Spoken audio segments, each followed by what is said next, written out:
Assalamualaikum warahmatullahi wabarakatuh. Perkenalkan, nama saya Siti Fatimah Zahro dengan NIM 1212020240. Di sini saya akan menjawab soal UAS filsafat ilmu.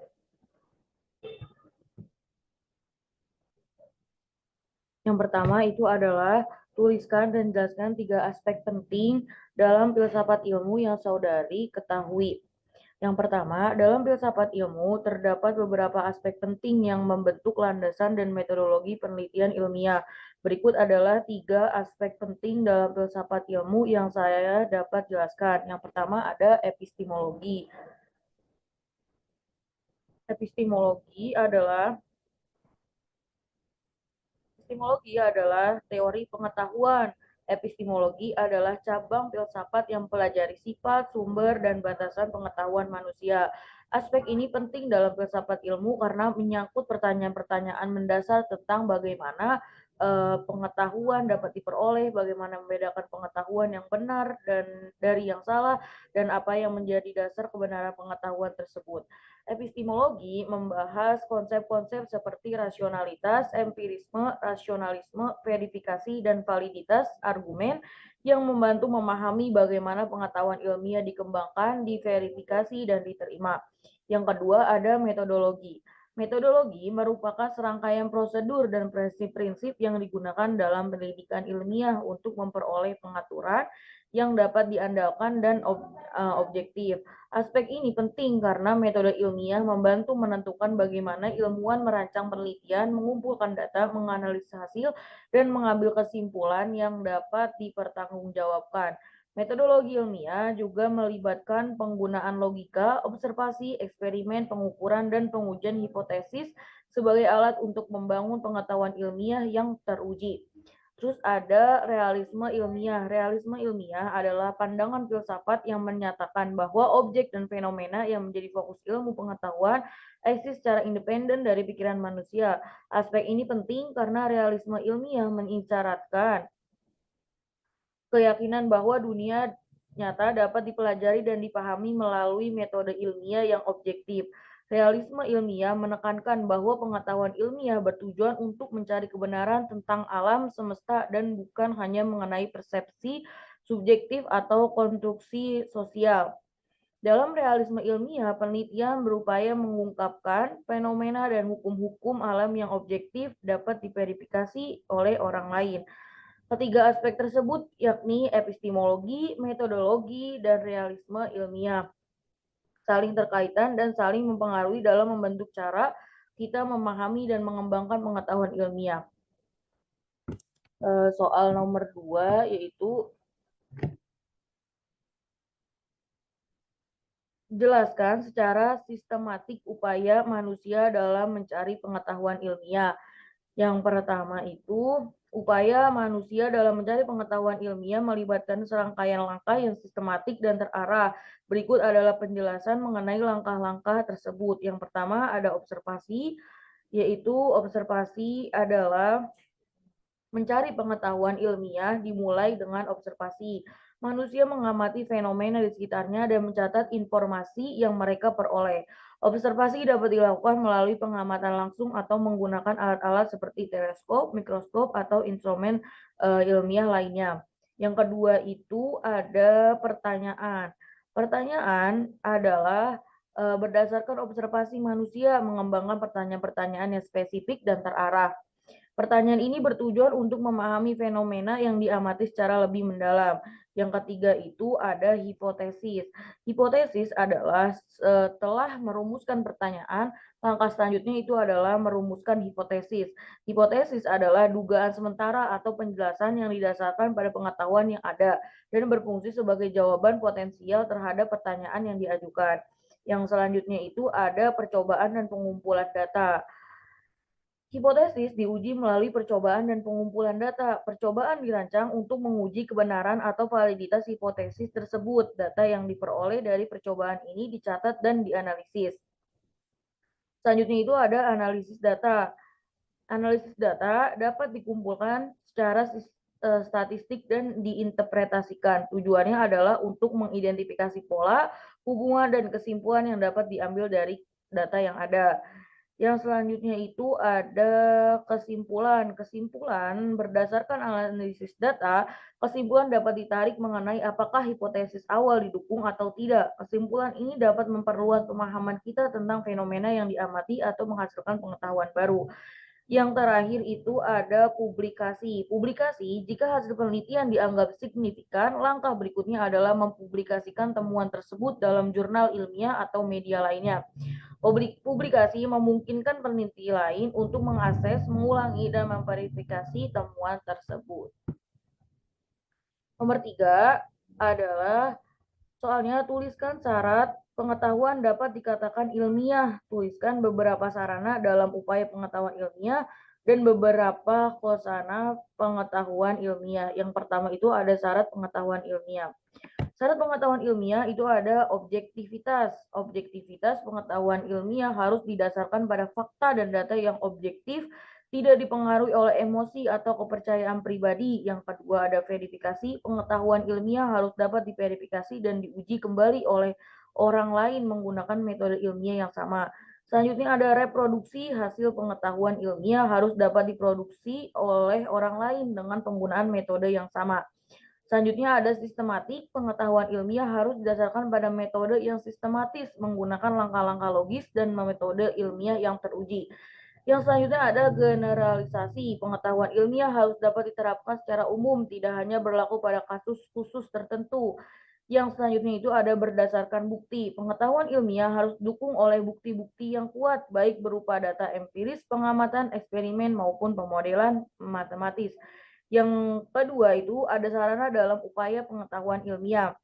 Metode ilmiah merupakan pendekatan sistematis dalam mengumpulkan data, menganalisis, dan menginterpretasikan fenomena alam. Metode ini mencakup pengamatan, perumusan hipotesis, eksperimen, analisis data, dan penarikan kesimpulan. Selanjutnya ada penelitian. Penelitian ilmiah melibatkan kegiatan pengumpulan data yang sistematis dan terkontrol untuk menjawab pertanyaan penelitian atau menguji hipotesis. Selanjutnya ada publikasi, yaitu publikasi hasil penelitian melalui jurnal ilmiah, memberikan sarana bagi peneliti untuk berbagi pengetahuan dan temuan mereka dengan komunitas ilmiah. Selanjutnya ada diskusi ilmiah. Konferensi dan diskusi ilmiah menjadi platform untuk berbagi pengetahuan, ide, dan temuan terbaru dengan para ahli dalam bidang tertentu. Laboratorium dan peralatan. Laboratorium dan peralatan yang tepat digunakan untuk melakukan eksperimen dan pengamatan yang dilakukan dalam menghasilkan pengetahuan ilmiah. Dan yang terakhir itu adalah sumber daya dan pendanaan. Sumber daya manusia dan dana penelitian, bahan dan fasilitas yang memadai merupakan faktor penting dalam upaya pengetahuan ilmiah. Dan yang terakhir itu ada khasana pengetahuan ilmiah. Hukum dan teori fisika, sikap hukum, gravitasi Newton, teori relativitas, atau hukum termodinamika. Penemuan dalam bidang kedokteran seperti penemuan vaksin, obat-obatan, atau teknik bedah yang berkontribusi pada kemajuan kedokteran modern. Pemahaman genetika dan biologi seperti pemahaman tentang struktur DNA, mekanisme pewarisan sifat, atau penemuan spesies. Yang selanjutnya itu nomor 4. Menurut saudara, bagaimana sebaiknya ilmu dikembangkan? Apakah ilmu dikembangkan bebas nilai ataukah ilmu dikembangkan terikat dengan nilai? Kemukakan argumentasi saudara. Pendekatan terhadap pembagian ilmu memiliki perspektif yang berbeda-beda. Ada pendapat yang berpendapat bahwa ilmu harus dikembangkan secara bebas nilai, sementara yang lain berargumen bahwa ilmu harus terikat dengan nilai-nilai tertentu. Mari kita tinjau kedua pendekatan tersebut. Yang pertama ada pengembangan ilmu bebas nilai, yaitu pendukung pendekatan ini berpendapat bahwa ilmu harus berkembang secara objektif dan netral terhadap nilai-nilai subjektif atau ideologi tertentu. Mereka berargumen bahwa kebebasan dan kemandirian ilmu adalah kunci bagi kemajuan pengetahuan. Dalam konteks ini, ilmu dipandang sebagai upaya objektif untuk memahami dunia secara lebih baik. Keuntungan dari pendekatan ini adalah adanya ruang bagi pemikiran inovatif dan kemajuan pengetahuan yang tidak terbatas oleh batasan nilai-nilai tertentu. Selanjutnya itu ada ilmu terkait dengan nilai. Pendekatan ini berpendapat bahwa ilmu tidak dapat terlepas dari nilai-nilai dan konteks sosial yang mengelilinginya. Ilmu tidak hanya tentang pengetahuan, tetapi juga tentang etika, moral, dan tanggung jawab sosial. Pendukung pendekatan ini berargumen bahwa pengembangan ilmu harus dipertimbangkan implikasi etis dan dampak sosial dari temuan dan penemuan tersebut. Keuntungan dari pendekatan ini adalah bahwa ilmu akan diarahkan untuk mempertimbangkan konsekuensi sosial yang mungkin timbul dari aplikasi pengetahuan tersebut. Hal ini dapat membantu mencegah penyalahgunaan ilmu yang dapat merugikan manusia dan lingkungan. Selain itu, pengembangan ilmu terikat dengan nilai-nilai tertentu juga dapat memastikan keadilan, kesetaraan, dan keberlanjutan dalam penerapan pengetahuan. Dalam kesimpulannya, baik pendekatan pengembangan ilmu bebas nilai maupun terikat dengan nilai memiliki argumen yang kuat. Namun, penting untuk mencari keseimbangan yang tepat antara kebebasan penelitian dan tanggung jawab etis dan sosial. Pengembangan ilmu yang mempertimbangkan nilai-nilai manusia dan dampak sosial dapat membawa manfaat jangka panjang bagi umat manusia dan lingkungan. Soal yang kelima itu adalah dari aspek metodologi, apa perbedaan pendekatan kuantitatif dengan kualitatif dan bagaimana kontribusinya terhadap pengembangan ilmu pengetahuan? Pendekatan kuantitatif dan kualitatif merupakan dua pendekatan metodologi yang berbeda dalam penelitian ilmiah. Perbedaan utama antara keduanya terletak pada pendekatan dan analisis data yang digunakan. Yang pertama ada pendekatan kuantitatif dan ada pendekatan kualitatif. Pendekatan kuantitatif menekankan penggunaan data, numerik, dan pengukuran untuk menjawab pertanyaan penelitian. Penelitian kuantitatif menggunakan metode-metode seperti survei, eksperimen, dan analisis statistik. Data dikumpulkan dalam bentuk angka dan dianalisis menggunakan teknik statistik untuk mendapatkan kesimpulan yang berlaku umum. Kontribusi terhadap pengembangan ilmu pengetahuan memungkinkan generalisasi dan pembuatan kesimpulan yang dapat diterapkan secara luas. Metode kuantitatif memungkinkan peneliti untuk menghasilkan generalisasi yang lebih luas dan menarik kesimpulan yang berlaku umum berdasarkan data statistik yang dihasilkan, mendukung replikasi dan validasi. Metode kuantitatif memungkinkan peneliti untuk melaksanakan studi yang dapat direplikasi oleh peneliti lain dengan menggunakan metode dan instrumen yang sama sehingga memungkinkan validasi temuan penelitian. Selanjutnya ada pendekatan kualitatif. Pendekatan kualitatif menekankan pemahaman mendalam tentang fenomena yang diteliti melalui pengamatan, wawancara, dan analisis teks. Data yang dikumpulkan dalam penelitian kualitatif berupa kata-kata, citra, atau teks dan analisis secara deskriptif dan interpretatif. Kontribusi terhadap pengembangan ilmu pengetahuan memberikan pemahaman mendalam tentang konteks sosial dan budaya.